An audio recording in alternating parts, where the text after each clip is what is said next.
Muito bem, agora nós vamos tratar sobre as doenças virais que acometem o sistema nervoso dos indivíduos infectados.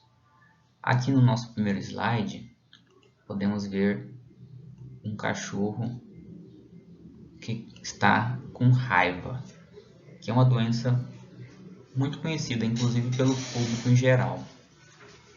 Lembrando que a doença da raiva é transmitida por um vírus, não necessariamente precisa ser por animais domésticos, como cães e gatos, mas também pode ser transmitido por animais selvagens, como morcegos ou outros, como guaxinins. E aqui nós temos um poliovírus à direita. Esse vírus é responsável por acometer as pessoas com a doença chamada de poliomielite. A primeira que nós vamos falar é a poliomielite. A poliomielite ela é um enterovírus. Quando vocês verem esse nome entero, eu já havia falado isso para vocês, lembrar que entero está ligado ao intestino. Então ele é um enterovírus, ou seja, é um vírus que vai inicialmente acometer o intestino, lembrando que inicialmente, depois nós iremos ver na patogênese que ele vai sair do intestino ou então até aqui da região da boca e vai chegar no sistema nervoso. Mas de qualquer forma ele é um enterovírus e ele é da família Picornaviridae, tá? Aquilo que a gente fala das famílias dos vírus. Lembrando que, por exemplo, coronavírus, esse nome coronavírus é uma família de vírus. Aqui nós temos a imagem desse vírus. Eu já havia mostrado no slide anterior. Ele é um vírus não envelopado, então ele não tem aquele envelope característico de alguns vírus que a gente já havia comentado anteriormente. E o seu material genético é RNA. Aqui, como ele é um enterovírus, a sua contaminação é aquela característica que a gente chama de oral-fecal, ou seja, ela é através da boca por alimentos e água contaminados.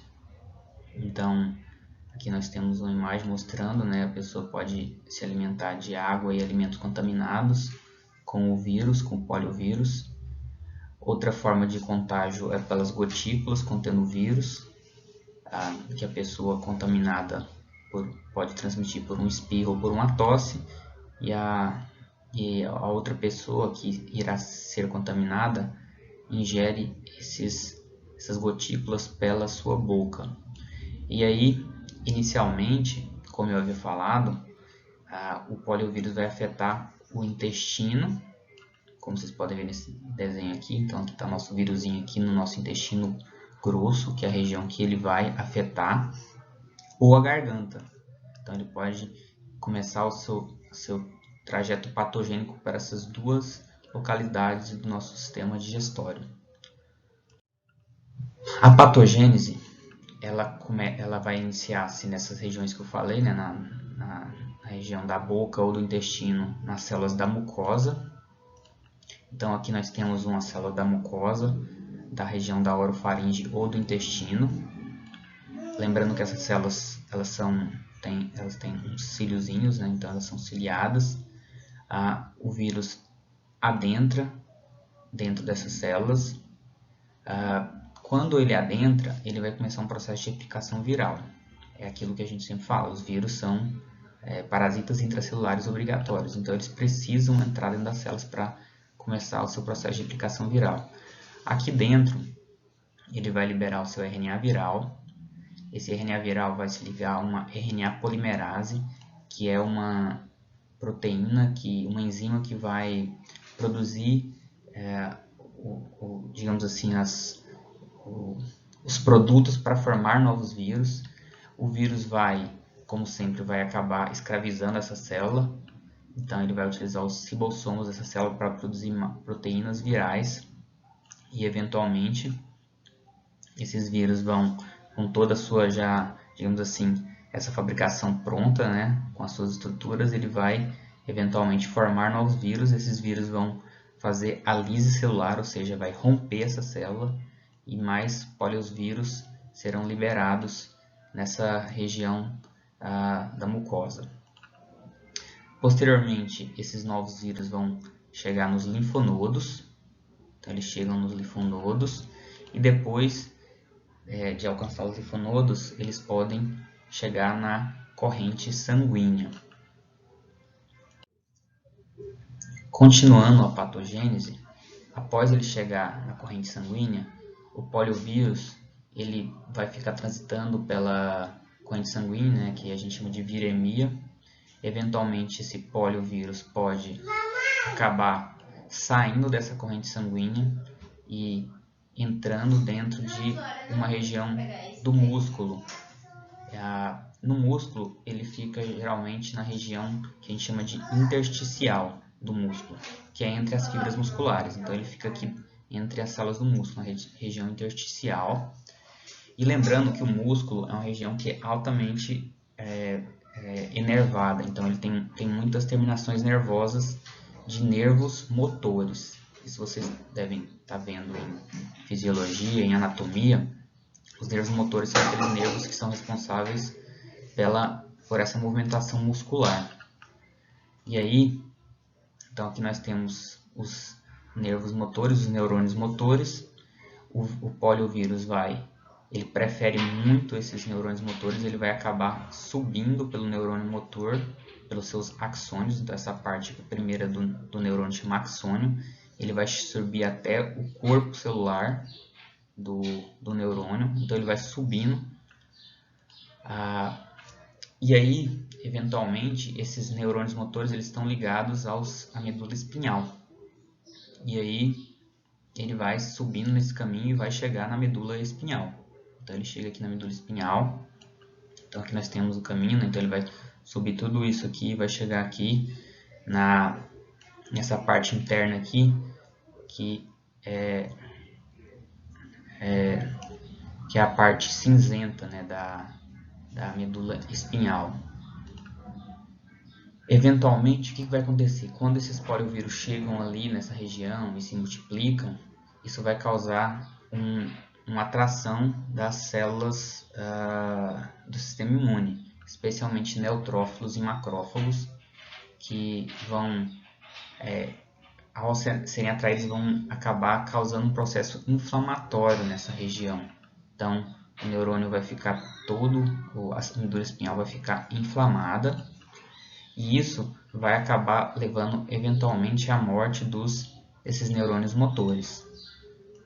Com a morte dos neurônios motores, que são importantes justamente para fazer essa movimentação muscular, então acaba levando à atrofia muscular, porque o músculo não responde mais porque não tem mais o neurônio motor.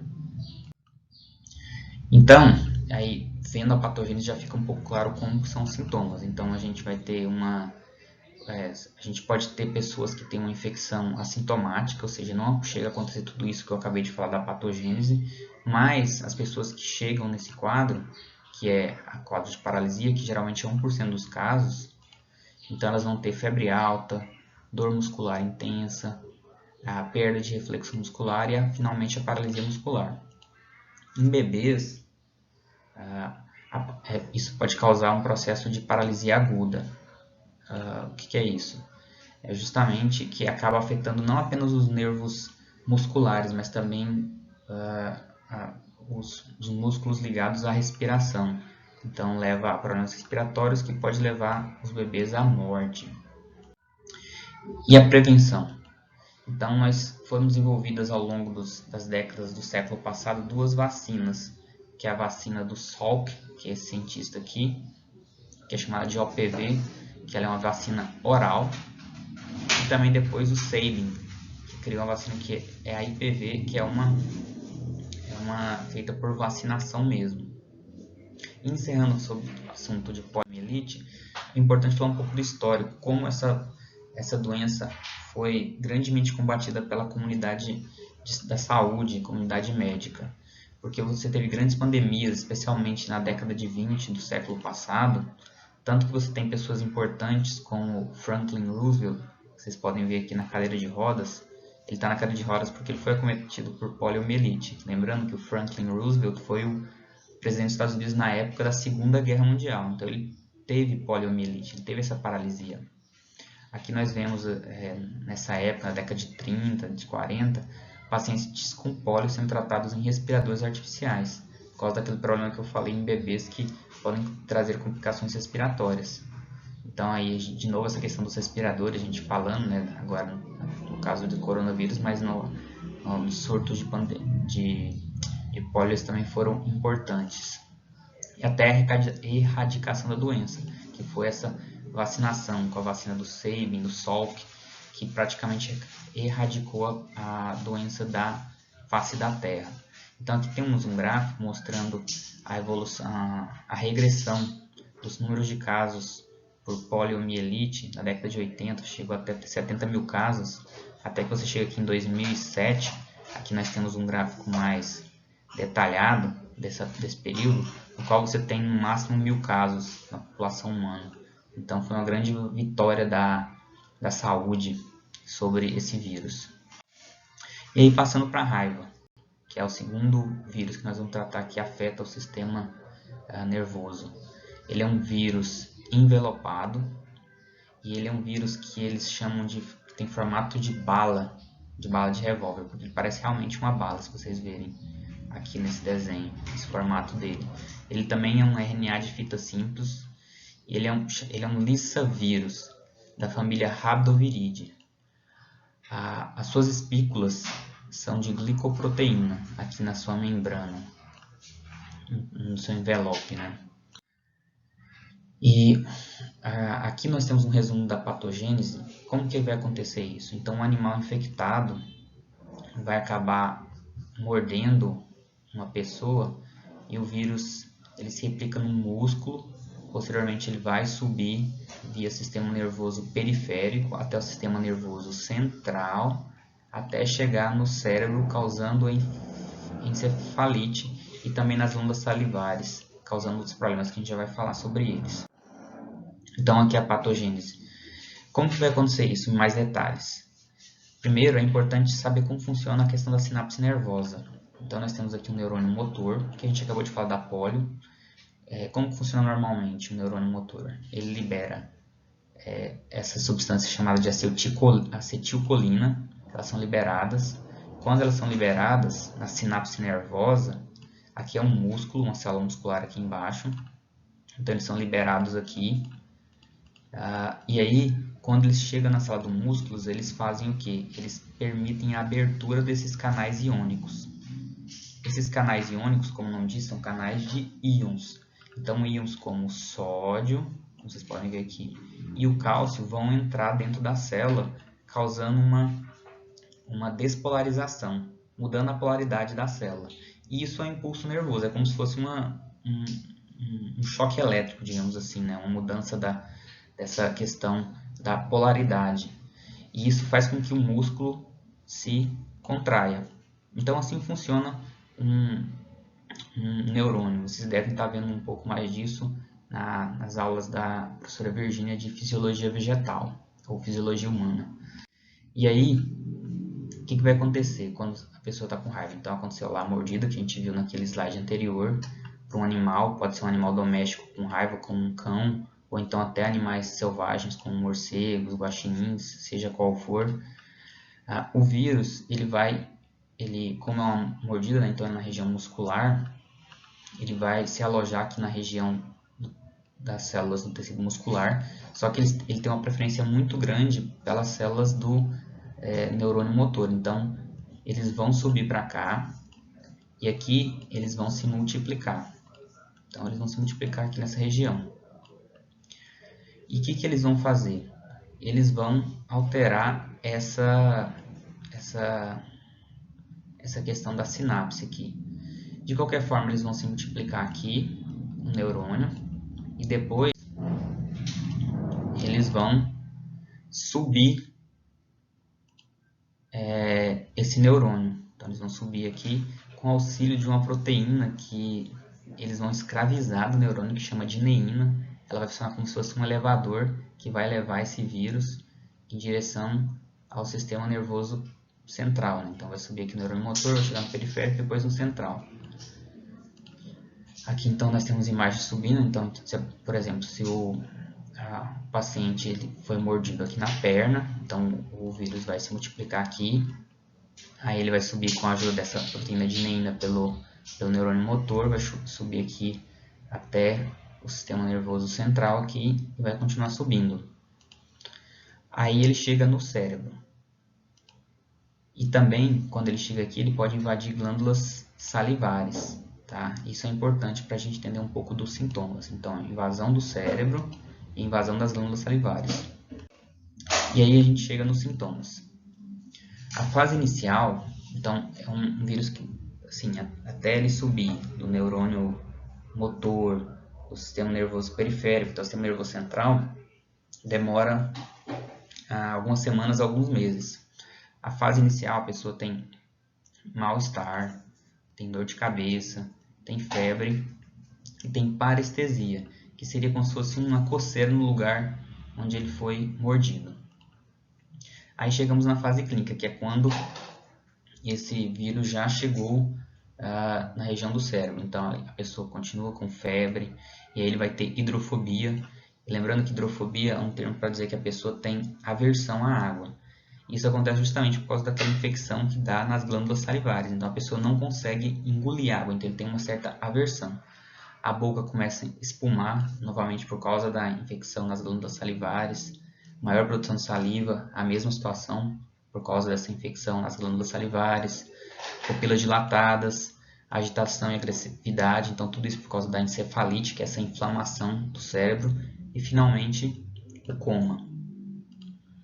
E depois do coma, a morte. Então, a doença, se não for tratada muito rápido, não tem jeito, a pessoa vai eventualmente acabar morrendo.